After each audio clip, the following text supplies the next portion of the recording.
ငါစူးစမ်းကြည့်မယ်ဆိုရင် English လို့ဘယ်လိုပြောရလဲတူတူလေးလာကြည့်အောင် I'll try to come on timeငါချိန်မှန်လာနိုင်အောင်စူးစမ်းကြည့်မယ်နောက်တစ်ခုညီးငွေ့နေပြီဆိုရင် I'm tired of waiting ငါစောင့်ရတာညီးငွေ့နေပြီကျင့်သားရနေပြီဆိုရင်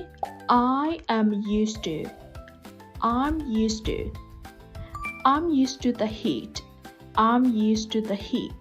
ငါအပူဒဏ်ကိုကျင့်သားရနေပြီအရင်ကလှုပ်လေးလှုပ်ထားရှိခဲ့ဘူးရယ်ဆိုရင်နော် I used to smoke ငါရင်ကစိတ်လေးတောက်လေးရှိတယ်ဒါပေမဲ့အခုတော့ဆက်မလုပ်တော့ဘူးပေါ့နော်ဝါသနာပါတယ်နှစ်သက်တယ်ဆိုရင်